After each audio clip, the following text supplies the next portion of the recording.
Welcome to Study Watch. The school boy, school जाने वाला लड़का। ठीक, ये पोएम एनसीईआरटी के क्लास 8 की इंग्लिश की बुक हनी ड्यू का ये यूनिट नंबर 5 की पोएम है। ठीक है, इसके पहले की पोएम्स और स्टोरीज कवर कर दी गई हैं, उसे आप देख सकते हैं। ठीक, चलिए देखते हैं इस पोएम में क्या है। The school boy in the poem is not a happy child. School boy in the poem, इस पोएम में स्कूल जाने वाला लड़का is not a happy child, वो एक खुश बच्चा नहीं है। चाइल्ड का मतलब जैसा हम जानते हैं बच्चा। ठीक है, अब यहाँ पर ये बॉय है और ये बच्चा है। ठीक है, बच्चा गर्ल्स या बॉय दोनों हो सकता है। ठीक है ना, यहाँ बॉय का मतलब सिर्फ लड़का होता है, चाइल्ड का मतलब बच्चा होता है। बच्चा किसी भी जेंडर का हो सकता है। ठीक, तो स्कूल जाने वाला लड़का इस पोएम में वो खुश नहीं है, वो खुश बच्चा नहीं है। What make him unhappy? वो किस बात से दुखी है, उसे किसने दुखी किया है। ठीक है, अनहैप्पी का मतलब जैसा हम जानते हैं दुखी। ठीक, वो किस बात से दुखी है। Why does he compare himself? वो क्यों अपनी तुलना करता है। Why does he compare himself का मतलब क्या है, वो अपनी तुलना क्यों करता है। टू अ बर्ड, उस चिड़िया से, दैट लीव, जो रहती है, इन अ केज, एक पिंजरे में। वो अपनी तुलना एक पिंजरे में रहने वाली चिड़िया से क्यों करता है। और या फिर अ प्लांट, या फिर उस पौधे से क्यों करता है, दैट विदर्स, जो मुरझा जाता है, व्हेन इट शुड ब्लूम, जब इसे खिलना चाहिए। जब इसे खिलना चाहिए ये मुरझा जाता है। ये उससे क्यों अपनी तुलना करता है, मुरझा जाने वाले पौधे से।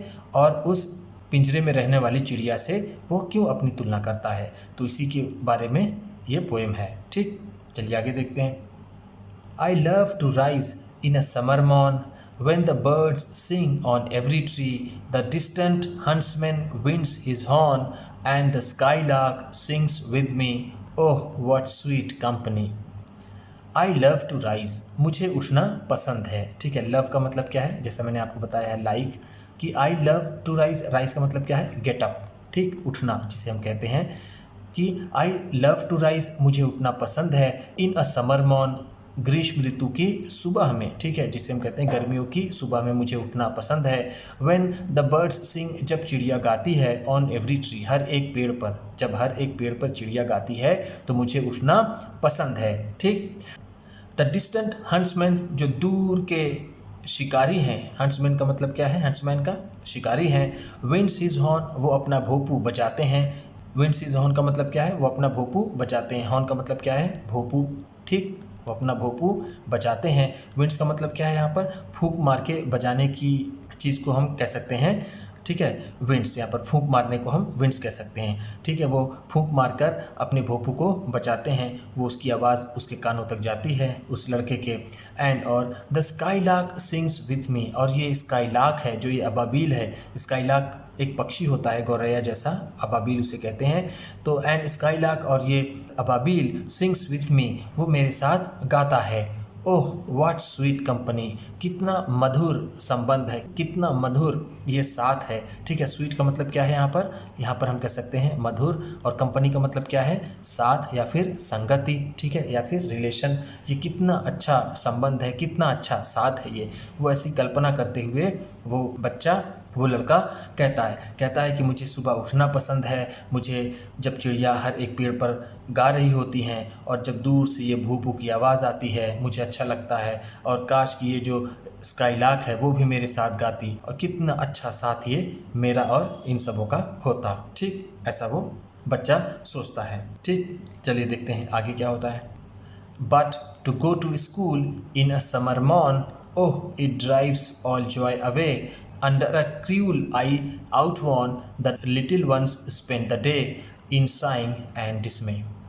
अब कहता है बट, लेकिन, टू गो टू स्कूल, लेकिन स्कूल का जाना, इन अ समर मॉर्न, इस समर की सुबह में, इस गर्मी की सुबह में स्कूल का जाना, ओह it drives all joy away, ये सारी खुशी को बर्बाद कर देता है, ये सारी खुशी को निकाल देता है, ये सारे मज़े को ख़राब कर देता है इस सुबह सुबह स्कूल का जाना।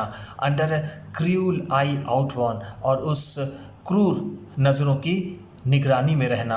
आउटवॉन का मतलब यहाँ पर क्या है, हम कह सकते हैं ओल्ड, पुरानी। ठीक है, पुरानी क्रूर आँखों की निगरानी में रहना। ठीक है, यहाँ पर आउटवॉन का मतलब ओल्ड इसलिए है क्योंकि वो बच्चा बार बार आता है उसी स्कूल में, और उन टीचर्स को देखते देखते अब वो उनके चेहरे अब पुराने हो गए हैं। तो इसीलिए वो कहता है कि उन्हीं चेहरों को बार बार उन्हें देखना पड़ता है, उन्हीं क्रूर आँखों की नज़र में उसे रहना पड़ता है।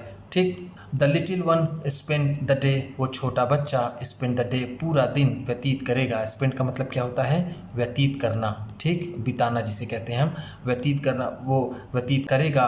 इन साइंग एंड डिस्मे, आह भरते हुए और निराशा में। डिस्मे का मतलब क्या है? निराशा।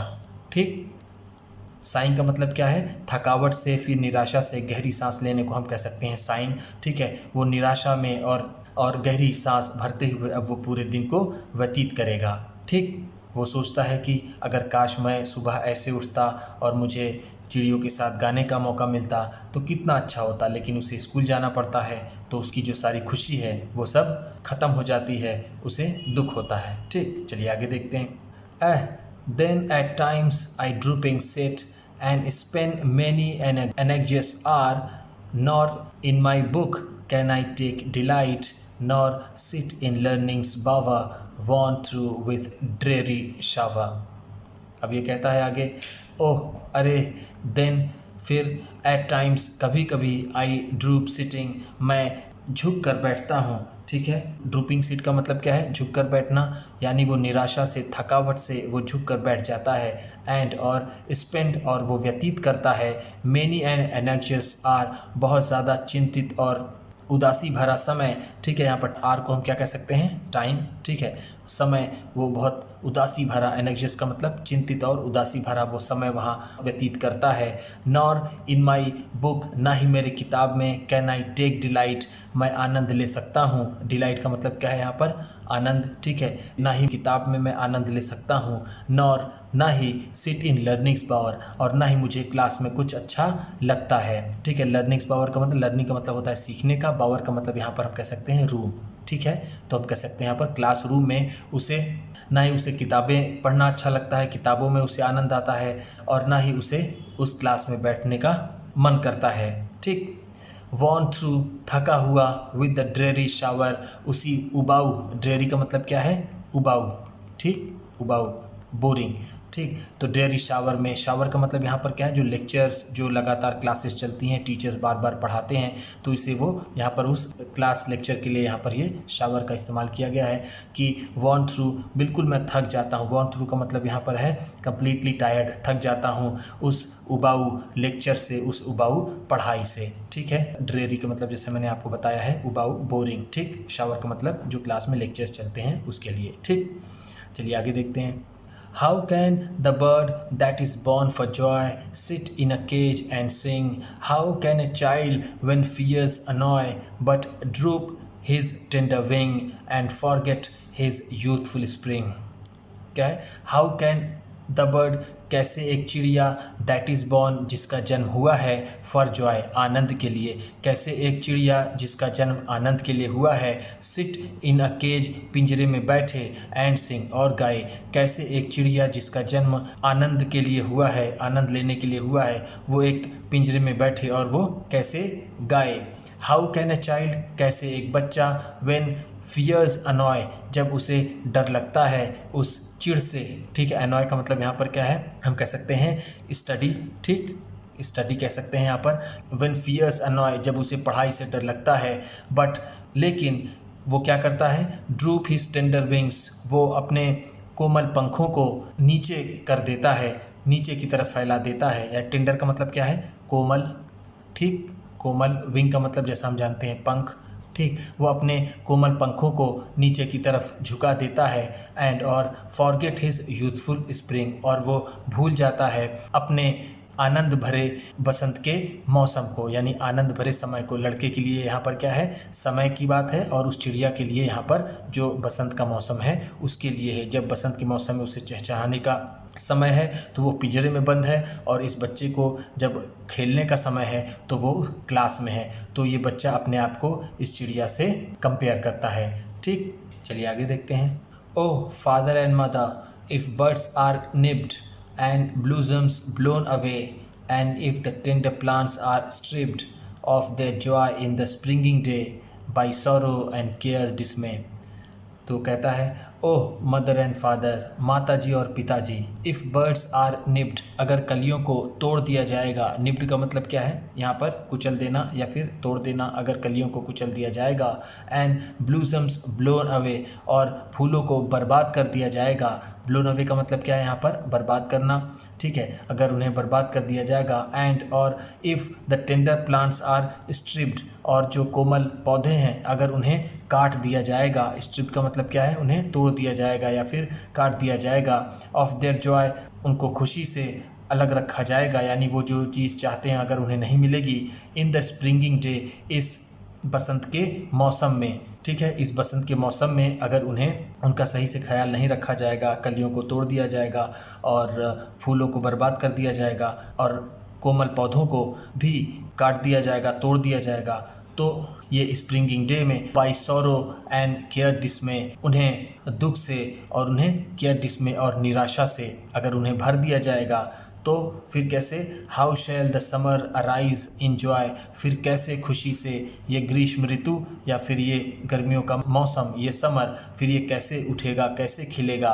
और द समर फ्रूट्स अपीयर, फिर कैसे उसमें फल लगेंगे, ठीक है, फ्रूट्स अपीयर का मतलब क्या है, उसमें कैसे फिर फल लगेंगे। यानी कहने का मतलब ये है कि अगर कलियों को, यानी शुरुआत में वो बच्चा कहता है कि जैसे जो किसी प्लांट का जो स्टार्टिंग पॉइंट होता है वो बर्ड से होता है, वो कलियों से होता है, ठीक है, प्लांट से होता है, टेंडर होता है वो, अगर उसे इसी तरह बर्बाद कर दिया जाएगा तो फिर कैसे उसमें फल लगेंगे, ठीक, कैसे वो आखिर बड़ा होगा। तो इसी तरह वो भी कहता है कि मैं अभी एक बच्चा हूँ, अगर मुझे अभी ही बर्बाद कर दिया जाएगा, यानी अभी मुझे दुख में रखा जाएगा, निराशा में रखा जाएगा, तो मैं कैसे बड़ा होकर के एक परिपूर्ण इंसान, कैसे एक परिपूर्ण आदमी बनूंगा। ठीक, ये विलियम ब्लैक की बहुत अच्छी कविता थी। ठीक, इस तरह से आपकी ये पोएम ख़त्म होती है। वीडियो अच्छी लगी हो तो लाइक कीजिएगा, आप भी किसी को बताना पढ़ाना चाहते हैं तो शेयर कीजिएगा, चैनल पर नए हैं तो सब्सक्राइब कीजिएगा और बेल आइकन भी ज़रूर दबाइएगा। आपके सब्सक्राइब करने से आपको मिलेगी और अच्छी क्वालिटी की वीडियो और हमें मिलेगा हौसला।